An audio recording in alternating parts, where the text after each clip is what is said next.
Choux pastry. Hey guys, Chef Carl here. We're going to show you how to make some choux pastry, or pate à choux is how it is pronounced in French.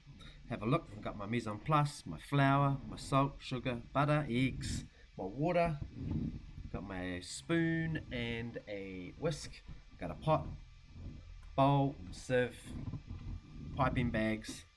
Alright, let's get our water on to boil, our butter, our salt, and our sugar. I'm going to bring this up to the boil. While you're waiting, sift your flour, give it a good little sift. Keep working off your tray, keep it nice and tidy, you know, slowly mounts.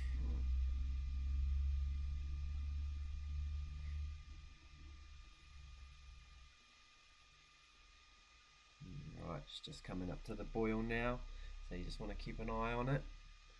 Let's get ready.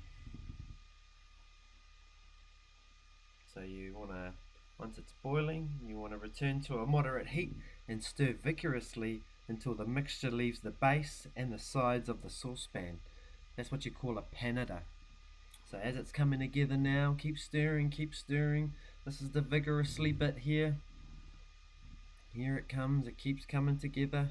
Keep working, and then it starts coming away from the side of the pan. There you go, it's just starting to come away now.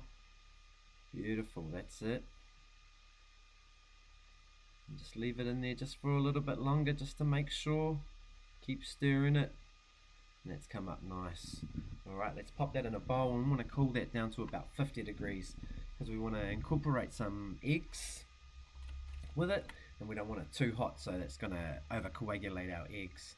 So while it's cooling down, let's knock up our eggs. Give them a good little whisk, because once again we're using the egg yolks as the emulsifying agent in it, which is real important. But then we use the egg white for the puff. Eggs provide a good little puff when it comes to pastries and bread products and whatnot. Alright, give it a good whisk. Okay, so let's clean down our section and just organize what we need. So got our bowl. Make sure it's a big enough bowl too, because you're going to incorporate 4 eggs there. Okay, make sure it's cooled down. We're just going to add a little bit at a time. Okay, this does require a little bit of work, and you know, I'm showing it to you in how to do it by hand. But like if in a professional setting, you're more than likely going to do this in like a Hobart mixer or a KitchenAid or something like that. You know, but it's always good to do it with a wooden spoon and just really understand and feel the mechanics of what's actually happening. So I'm slowly bringing it together. It does require a bit of arm work. Okay, bring it together.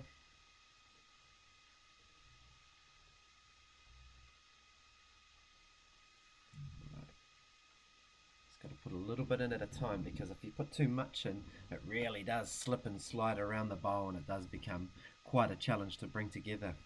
Alright, what you're seeing here now is it's really starting to come together now, and we're starting to make a nice bit of a choux pastry here. So what I'm doing here is I'm just letting it fall off the spoon here, and that's a bit of a technique that we learn, and it's called the dropping point. Okay, and then we're sort of just testing the viscosity, which is the thickness of the choux pastry, to see how the consistency that we want.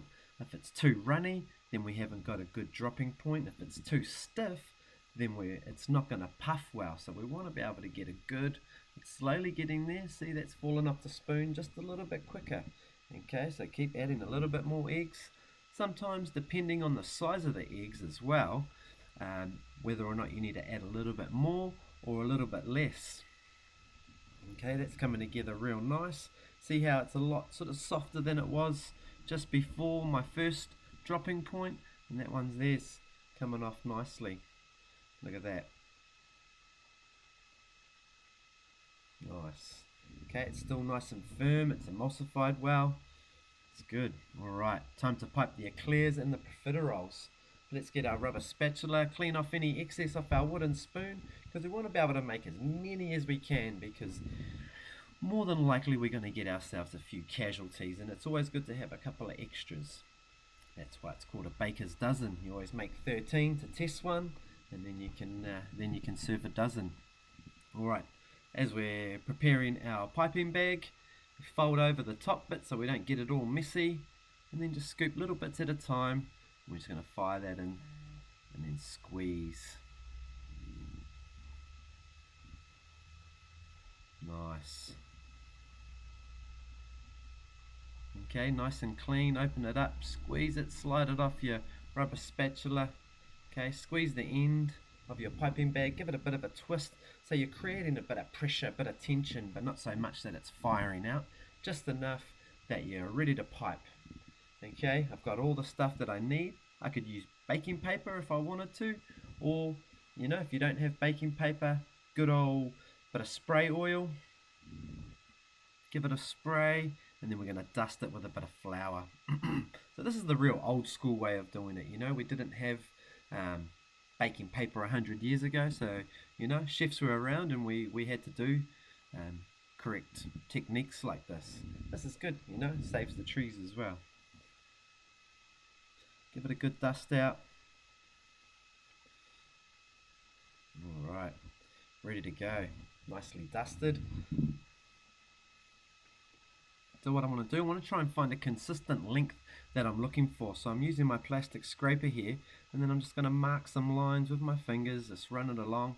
So it's a bit of a guideline for me to work towards. Okay, it's not going to be bang on, but I'm going to try my hardest to be as consistent as I can.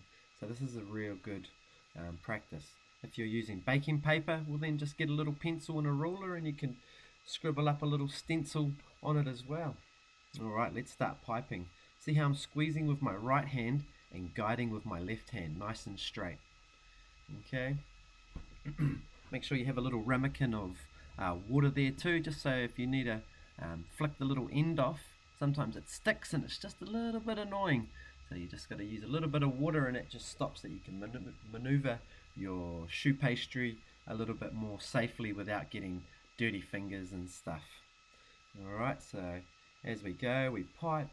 Use our little wet finger, just cut the end off. Wet, pipe, nice and smooth.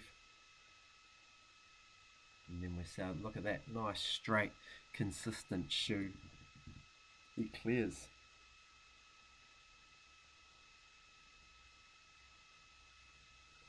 Good, see my trying to keep in line with my stencils. I should be able to knock up a good, over a good dozen here. Alright, coming up to the last little spots, you just got to work as much space as you can.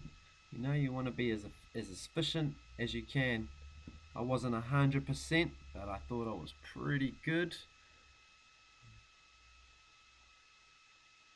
And then that might be my tester. Not too bad. Alright, nice and long, nice and fat. They're nice and round.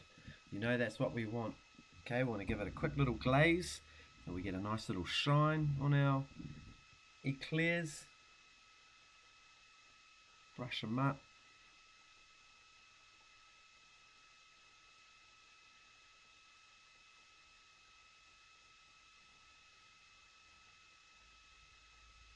Alright, let's knock up some profiteroles. So these are our little cream puffs. Okay, so we want to be piping little, say 50-cent pieces of choux pastry. Pipe them. Just flick your piping nozzle up. Just get as many as you can out. And then with your finger, a wet one, you just press down the little spiky bits. So then you got these nice little round little balls ready to puff up. And they'll be perfect to fill with cream, dip with chocolate, and be eaten. Alright, let's pop them. I think we're going to glaze them up and then we're going to pop them in the oven. So we're going to pop them in the oven for about 190 to 200 degrees for about 15 minutes just to get a real good puff. Get them started, and then after that 15 minutes we're going to check them, and then we're going to turn down the temperature to about 160, 170, and then just dry them out. See how they're just nicely changing colour there? Now we've got ourselves some real nice choux pastry shells here. So they're just dry. Alright, let's start preparing and assembling our eclairs. So I'm just using my paring knife to technically drill a couple of little holes in my eclairs, because I want to be able to fill them through those little holes with my piping bag. Okay, I do the exact same for the profiteroles. So if I'm filling my choux buns, I just want to use my paring knife and make a little hole, and then I can use my piping bag with a little nozzle to fill it up from there. Alright, let's mount our chocolate. So I didn't have any fondant, but I thought I'd make a hard ganache. So that's my chocolate and cream, and I put a little knob of butter in there, and that just helps set it, and it helps provide a little shine to my chocolate. Okay, so that's, now I've got that ready, and then straight after that I want to look at preparing my cream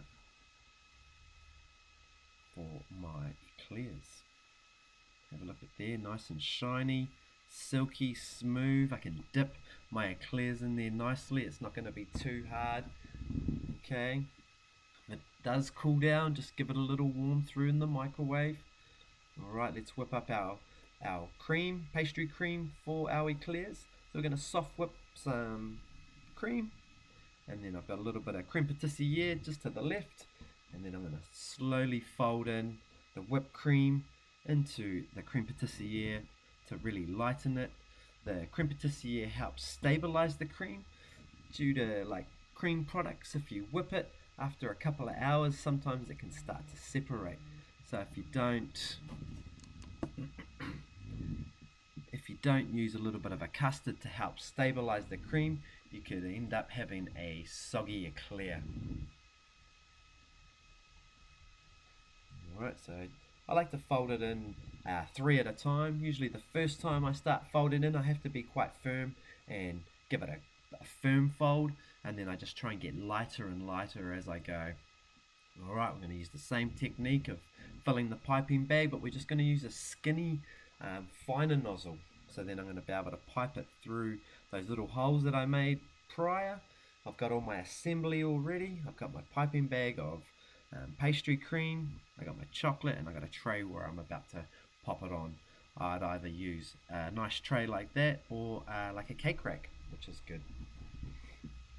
Okay, so I've just popped the little skinny nozzle into my choux buns, and then I've just filled it until you can sort of feel it getting filled. Okay, now we're going to dip them. See how I'm doing one job all at once. I'm drilling all the holes, and then now I'm filling all the holes, and now I'm going to dip all the eclairs. Okay, so I've broken all the steps down into one step chunks, but doing a real good job at each point in those steps. Okay, and then I can put my full focus into the steps that I'm doing. They look nice, they've come up real good. So a nice little glaze. That last little drip, just sort of catch it on the edge of your glass or edge of your cup where you've mounted the chocolate, and then just place them down, pop them in the fridge, let them set,